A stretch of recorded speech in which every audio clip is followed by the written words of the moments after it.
Hi, I'm Shane with Precision Turf, and today, as you see behind me, we're working on a flagstone walkway. Now, we've done one before on our channel that we just did rocks between the flagstone, but today what we've done is we're building a flagstone patio with a concrete base.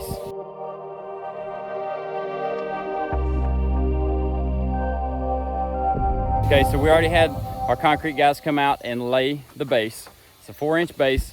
You want to have your concrete guys lay that concrete an 1.5 inches below your grade. So if you're tying into an existing porch or if you're tying into an existing walkway, you want to go 1.5 inches below that. Okay. The reason is because we're using 1-inch flagstone on top of that with a 1/2-inch bed of mortar. It's going to give you some wiggle room, room to lay it and get it level. Step 1, clean your concrete. Get ready for your flagstone, your mortar. Step 2, pull your forms up. If you can't pull your forms up to your desired height, you're gonna have to build more forms. Hopefully you can just pry your forms up. Typically we'll pull the concrete forms up to match the height of what we need to lay our flagstone at, but as we started pulling the concrete forms up, they were breaking. So we just pulled all those out, and then that's when we should have cleaned the concrete off. We got a big rain last night. Concrete was super dirty. You want that concrete clean before you put your bed of Portland or mortar or concrete or whatever you call it on there. So we forgot that and put our forms back up, and then we cleaned it. You can do that, but we just wasted some time. So that's something for you guys. You don't want to do that. Clean that concrete off. Get it ready for your bed of mortar for your flagstone. And a little pro tip here, instead of using a tape measure to measure the height of your forms outside your concrete, just grab a piece of wood, cut it to your desired height, and you can slide it down. You'll see in the video here, there's a little white piece of wood that I'm using. It'll save you a lot of time. Step 3, lay your flagstone out. Don't mix any mortar yet. Lay your flagstone out. Know where your cuts are gonna be. Go ahead and make your cuts and put your puzzle together. What you see our main man Raul doing here is just lifting and then placing back down. He'll lift again to check it, and then he's just got a rock and he's going to mark where the cut needs to happen. The most time-consuming part of this whole process is finding rocks that will fit in the spots that you like them to fit, or that will fit as closely as you like them to fit so that you don't waste too much, and then the actual cutting of those rocks. It's a giant puzzle. Use your creativity, find the ones that you like to go where you want them to go, and then cut them to fit. Step 4, mix your mortar. 3 parts to 1, 3 parts sand. If you're going with the Portland 1-2, which is what we make our base out of, 3 parts sand, 1 part Portland. So we do 3 5-gallon buckets of sand, 1 5-gallon bucket of Portland, and we go ahead and add a 1/4 bucket of hydrated lime in there. It's supposed to help everything stay together. Mix this until you don't see any discolorment. You see how in this video here you can see the yellow sand. So we're going to continue mixing until everything looks the same color. When it comes to adding in your water, here's a video with great technique on how to do that. I'll throw a link in the description so you can watch his method and also his consistency. It's going to be pretty similar to what you're looking for. But when you go to put your water in, you want to start with about a 1/4 part and add it in, and then work your way up from there up to about a 1/2 part, maybe a little bit more. Step 5, you lay your bed mortar and start working your rocks onto that, leveling with the 4-foot level as you go. Use your forms to run them across and make sure everything's level. Also, you don't want to build it perfectly flat. I know that's the way we would in our minds we would think build stuff flat. Well, you don't want to build it perfectly flat because you want water to run off of it. So today we're sloping away from the house 1/8 of an inch. It's a 36-inch walkway. We're just sloping 1/8 of an inch. The natural curves and stuff in the rock will help to push that water off anyway. So you can go anywhere from 1/8 to a 1/4 inch slope on a walkway. More if you want. You get too much, you're gonna feel weird walking on it. But if you're just doing 1/8 to a 1/4 of an inch, then you're fine. The way we do that is when we're building our forms, to make it easy so that we're not measuring for every time we screw a form to a form stake, we'll cut a piece of wood. On one side, this job is 1.5 inches. On the other side, it's 1/8 of an inch lower than that. Okay guys, behind me is the finished product on one side, minus the borders. So let's take a look at this and explain what we did. So here's the walkway. It's almost finished. We have borders to do, and that's what these bricks are for. But if you can see here, here's your base layer of concrete that we had laid initially. This is our bed mortar, or bed concrete. You can call it whatever you want to. This is a type 1-2 Portland mix. And then here is your finished joints. You see how that, I don't know if you can tell, but that looks a little bit more sandy. So that is a type N mix, and that's for your joints. Now what we're gonna do is come back in and dig this base down a little bit, the side here. Stick a brick in there, butter the brick with type N. This old puppy wants to see what we're doing.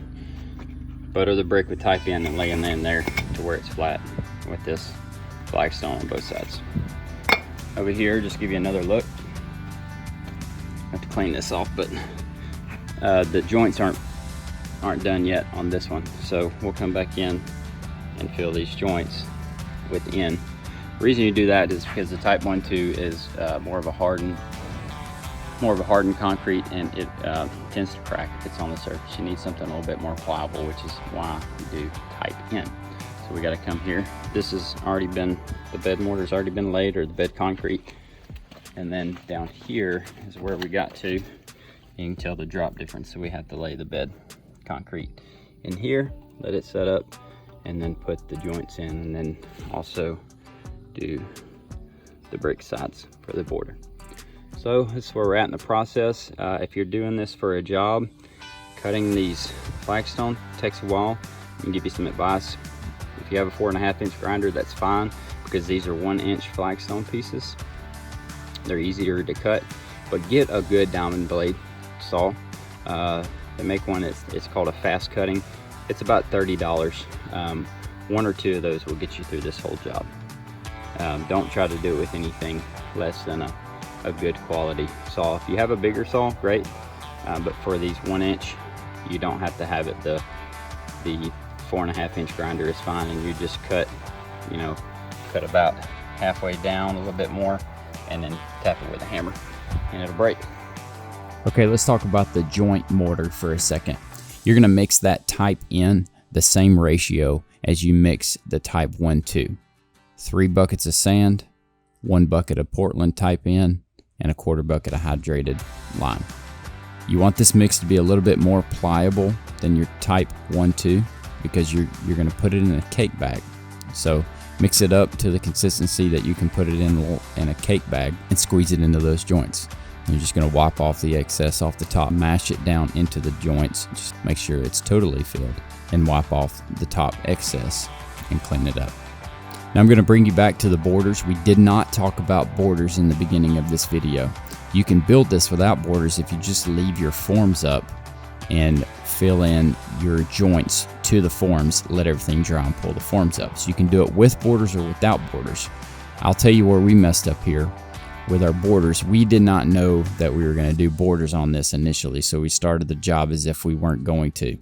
And then it was changed to where we were going to add brick borders. So moving forward, if you are going to put borders on your flagstone walkway, you can use those borders as your guides for your flagstone, instead of having to pull up your concrete forms or put new forms on there.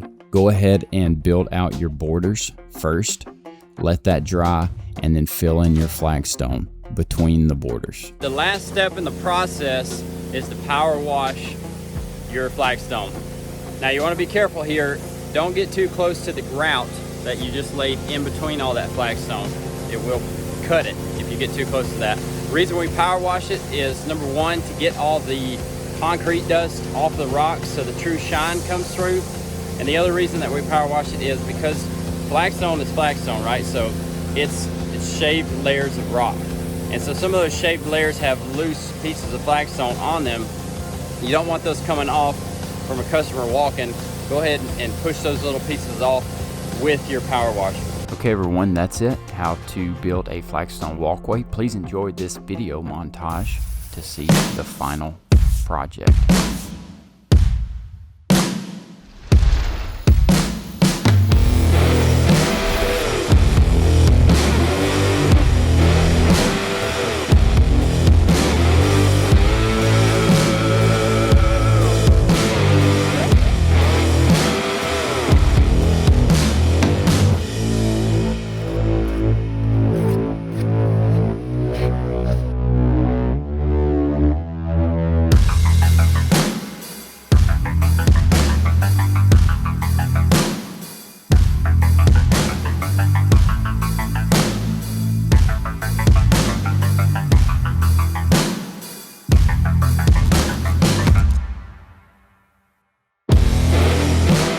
Hey, thanks for watching today. If this helped you in any way, please subscribe to our channel, hit that like button, smash it. And remember, 2 rules: love God, love others, and let your work reflect that. Thanks for watching. We'll see you on the next one.